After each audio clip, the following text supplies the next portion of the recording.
माननीय सदस्य श्री संदीप सौरभ जी, 8 मिनट आपको समय।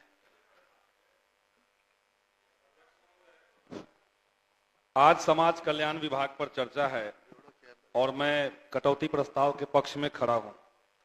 समाज कल्याण विभाग एक विस्तृत विभाग है जिसमें बिहार के तमाम गरीब, भूमिहीन, अल्पसंख्यक महिलाओं सबके कल्याण की बात होती है और सरकार के जो दावे फाइलों में दिखाए जा रहे हैं और जमीन पर जो हकीकत है उसे अडम गोंडवी साहब के एक शेर के माध्यम से हम कहना चाहेंगे कि जो उलझ कर रह गई है फाइलों के जाल में, गांव तक वह रोशनी आएगी कितने साल में। सरकार ने इसी सदन के अंदर यह घोषणा की कि बिहार के भीतर 94 लाख परिवार ऐसे हैं जिनकी मासिक आमदनी 6,000 से कम है। सरकार ने कहा कि उन्हें 2-2 लाख रुपए हम देंगे, लेकिन 1 साल से ज्यादा समय होने के बाद भी आज सरकार का जो रफ्तार है, जिस गति से उन्हें पैसा मिल रहा है, इससे 234 साल लगेंगे उन परिवारों को पैसा पहुंचाने में। यह स्थिति सरकार की बनी हुई है महोदय।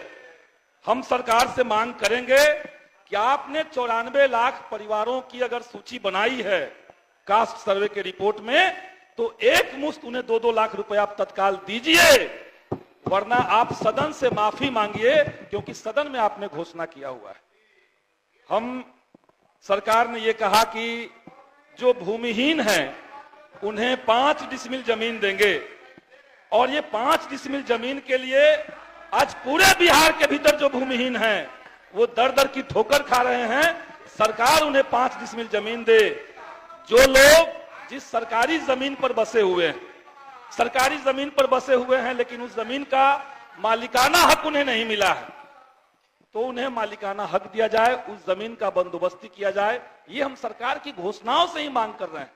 इसी तरीके से आवास योजना, सरकार ने कहा, कल ही सदन में चर्चा हो रही थी कि 1 लाख से ज्यादा परिवार बचे हुए हैं, उसमें थोड़ा सा करेक्शन करने की जरूरत है। 2017-18 के बाद बिहार का एक भी गरीब का नाम आवास योजना में शामिल नहीं किया गया है, क्योंकि दिल्ली सरकार ने उसका पोर्टल पिछले 6 साल से बंद करके रखा हुआ है। तो आप कैसे आवास देंगे? आप होर्डिंग लगा दे रहे हैं देश के प्रधानमंत्री का फोटो लगा करके कि सबको आवास मिल गया। यहां गरीबों को आवास नहीं मिल रहा है। तो गरीबों को आवास मिले, उसका पोर्टल खुले, 94 लाख गरीब परिवारों को 2-2 लाख रुपए दिए जाएं और भूमिहीनों को 5 डिसमिल जमीन। जो आपने वादा किया है उसको निभाइए। वादा किया है तो निभाना पड़ेगा, वरना गद्दी छोड़ के जाना पड़ेगा। ये हम कहना चाहेंगे। इसी तरीके से महोदय, अध्यक्ष महोदय, पेंशन का एक महत्वपूर्ण सवाल है। से सदन को जानकारी देना चाहते हैं कि माननीय सदस्य महोदय बाद में संज्ञान में बात नहीं है। 2019 में सर्वे कराया गया था महोदय, लगभग 25 लाख लोगों का प्रधानमंत्री आवास में नाम जोड़े गए महोदय, और कुछ ही दिन के बाद फिर सर्वे हम लोग कराएंगे और भी जो बचे हैं सबका घर बनाएंगे। मंत्री जी को हम आमंत्रित करते हैं, आप पालीगंज चलिए, आपको गांव के गांव, टोले के टोले दिखा देंगे जहां सारे घर कच्चे के बने हुए हैं, एक का भी नाम आवास योजना में नहीं जोड़ा गया है। कहां से आप बना लिए? 25 लाख आपने सूची बना दी है और हम जिस गांव में जाते हैं वहां पता चलता है कि नाम सूची में नहीं है। विधायक जी, कब हमें कॉलोनी मिलेगा? जनता पूछ रही है। यहां मोदी जी ऊपर से बंद करके बैठे हुए हैं। महोदय, हम ये कहेंगे कि पेंशन योजना 400 पेंशन, बगल के झारखंड राज्य है, बहुत अमीर राज्य वो भी नहीं है, 1000 पेंशन सबको वहां पे मिल रहा है लोगों को। जो वृद्धा पेंशन है, विधवा पेंशन है, विकलांगता पेंशन है, और मैया सम्मान योजना से महिलाओं को 2,500 हजार मिलने जा रहा है। बिहार के अंदर क्या है? केवल जुमला, केवल झूठ। पेंशन को बढ़ा करके 3,000 रुपए मासिक किया जाए, ये हम लोग सरकार की तरफ सरकार से मांग करते हैं। एक महत्वपूर्ण सवाल है बिहार की गरीबी, और उसी गरीबी को और ज्यादा कैसे बढ़ा देना है, इसके लिए सरकार का एक नया तकनीक है और उस तकनीक का नाम है स्मार्ट मीटर। एक शेर के माध्यम से हम कहना चाहेंगे कि एक तो गरीबी और बेरोजगारी की मार, ऊपर से स्मार्ट मीटर का तलवार। 100 रुपए गैस का, 100 बिजली बिल का, 1000 रुपए गैस का, 1000 बिजली बिल का। गरीबों के लिए यही है डबल इंजन की सरकार। एक ऊपर से 1000 रुपए बिजली रसोई गैस का ले रहे हैं, और एक इंजन जो यहाँ पे है उसने स्मार्ट मीटर लगा करके 1,000 गरीबों के झोपड़ियों से तहसीलना कर दिया है बिजली बिल के नाम पर। तो ये प्रथा बिहार के अंदर समाप्त हो। जिस तरीके से पंजाब में, दिल्ली में, झारखंड जैसे राज्यों में 200 यूनिट गरीबों को बिजली मिल रही है मुफ्त में, बिहार के अंदर भी इसको लागू करवाया जाए, ये हम सरकार से कहना चाहेंगे। एक और महत्वपूर्ण सवाल है महोदय, सुप्रीम कोर्ट में एक मामला चल रहा है। सुप्रीम कोर्ट में प्रोन्नति को लेकर के एक मामला चल रहा है, पेंडिंग है।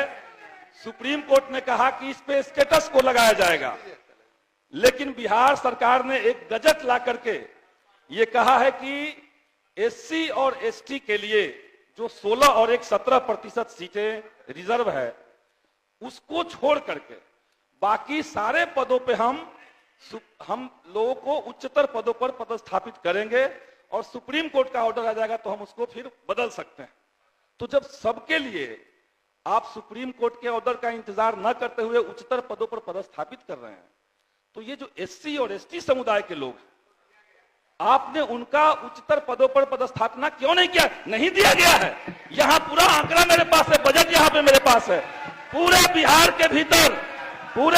के भीतर एससी समुदाय के लोगों को और एसटी को उच्चतर पदों पर पदस्थापित नहीं किया जा रहा है, और उसके चलते उनके पद खाली हैं, और जो लोग नीचे हैं, नीचे के पद पर हैं, वो पद रिक्त भी नहीं हो रहा है, तो नए पदों पर बहाली भी नहीं हो रही है। इसको महोदय नहीं दिया गया, इसको संशोधित आप लोग कीजिए, ये हम सरकार से कहना चाहेंगे। महोदय, समाज कल्याण विभाग की बात चल रही है, और हमें मजबूती से लगता है कि जिस समाज में नफरत रहेगा, विभाजन रहेगा, उसका कल्याण संभव नहीं है। लेकिन हम देख रहे हैं कि पूरे देश के भीतर एक खास तरह की प्रवृत्ति चल रही है। मस्जिदों की खुदाई कीजिए और मंदिर तलाशिए, ये चल रहा है। ये जो बिहार है, ये जो हिंदुस्तान है, ये बौद्ध धर्म का जन्म देने वाला देश है। बौद्ध धर्म के मंदिर कम बचे हुए हैं। हम अगर ये कहें कि पूरे हिंदुस्तान की आप खुदाई कीजिए और जहां जहां बौद्ध धर्म के कुछ अवशेष मिलते हैं वहां बौद्ध धर्म का मंदिर बना दीजिए। आप ये विधानसभा के अंदर, महोदय 2 मिनट समय दे दीजिए, अब आप कृपया वक्फ संशोधन अधिनियम वापस लिया जाए। महोदय 2 मिनट समय दिया जाए। इसके अलावा सिपाही भर्ती बहाली के जो बच्चे हैं वो एनसीएल के सवाल पे महोदय लड़ रहे हैं, उनसे आज का एनसीएल लिया जाए। 2 साल पुराना एनसीएल मांगने का जिद विभाग छोड़े। पटना विश्वविद्यालय में छात्र जो है वो आंदोलन, महोदय 2 मिनट समय। पटना विश्वविद्यालय में छात्र संघ चुनाव के लिए बच्चे भूख हड़ताल पे बैठे हुए हैं, अन्न और जल दोनों छोड़े हुए हैं। सरकार संज्ञान ले, उनकी बात सुने, ये हम सरकार से कहेंगे। और पाटलिपुत्रा विश्वविद्यालय में प्राचार्यों की गलत नियुक्ति के मामले में सरकार जांच करे, और जो सीनियर हैं उनको प्राचार्य बनाया जाए, ये हम सरकार से कहना चाहेंगे। बहुत बहुत धन्यवाद।